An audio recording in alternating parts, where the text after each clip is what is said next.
Hello friends, आपका स्वागत है मेरे YouTube channel Paudeep Ahir horror stories में, जहां मैं सुनाऊंगा आपको कुछ रियल हॉरर स्टोरीज़ और तीसरी शक्तियों के बारे में कुछ अनसुने फैक्ट्स। अगर आप भी अपनी स्टोरीज़ हमें भेजना चाहते हैं तो स्क्रीन पे दिखाए गए नंबर पर आप मुझे व्हाट्सएप रिकॉर्डिंग भेज सकते हैं और दिखाए गए ईमेल आईडी पर आप ईमेल कर सकते हैं। आज की हमारी कहानी है रोहित और सीमा की, जो एक मिडिल क्लास फैमिली से बिलोंग करते हैं। और हर मिडिल क्लास फैमिली का एक सपना होता है कि अपना खुद का घर ले। रोहित एक आईटी कंपनी में जॉब करता है और उसने पैसे जोड़ के अपना एक खुद का घर लिया। हालांकि घर पुराना था, बट घर का जो चार्म था और घर के आगे जो बगीचा था उससे बहुत आकर्षित हुए थे। और ये घर सीमा के एक रिश्तेदार का भी था, तो अच्छी कंडीशन में था।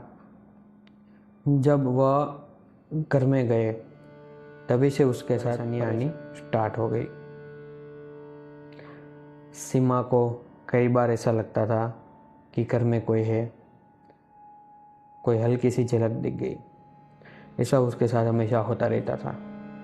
उसने बताया कि एक रात वो रोहित सो रहे थे तो सीमा को बेड के पास कोई खड़ा हुआ दिखा।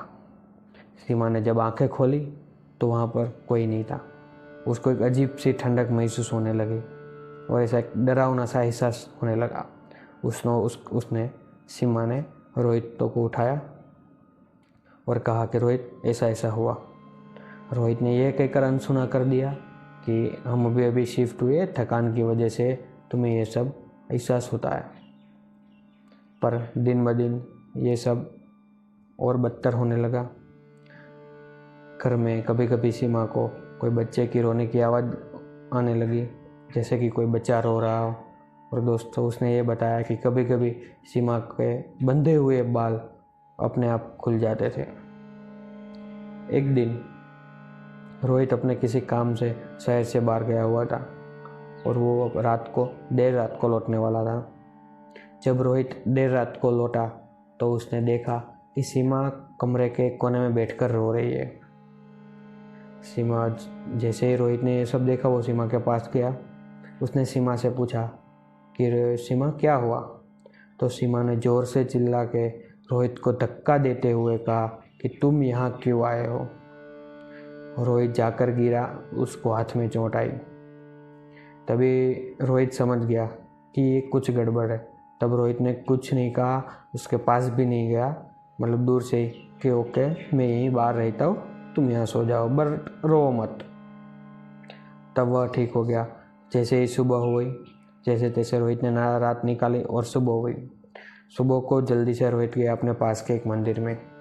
वहाँ से पंडित जी को बुला के लाया और रास्ते में पंडित जी को ये सब बातें बता दी कि उसके साथ क्या क्या हुआ है। पंडित जी घर आए, उसने देखते ही पहचान लिया कि सीमा के ऊपर कोई बुरी आत्मा का साया है। उसने रोहित को बताया कि हमको एक बड़ा हवन और पूजा करनी रहेगी, जिससे कि सीमा के ऊपर जो आत्मा का साया है वो हटाया जा सके।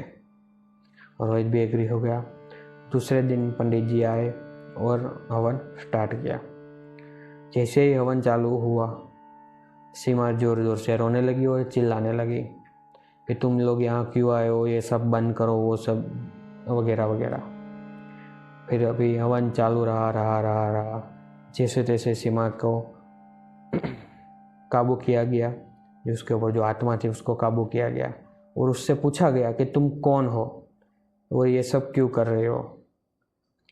तभी जवाब मिला कि वो सुनीता की आत्मा है।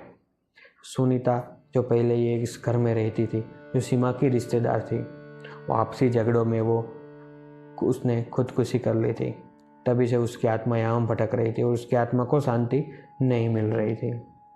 फिर सुनीता के सारे घर वालों को, जो भी अभी जिंदा थे, उसको सबको बुलाया गया और ये बात बताई गई। तब सब ने मिलके सीमा सुनीता के आत्मा की शांति के लिए हवन किया और जो भी सारी क्रियाएं आती थे वो सब चालू की। सुनीता की आत्मा को शांति मिल गई।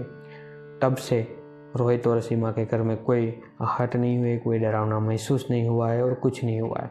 सीमा और रोहित अब नियमित पूजा पाठ करते हैं, सब सही हो गया है। तो आज की ये थी हमारी कहानी। और आप भी अपनी कहानी हमसे शेयर करना चाहते हैं तो दिए गए व्हाट्सएप नंबर पर आप भी वॉइस रिकॉर्डिंग से आप कहानी भेज सकते हैं।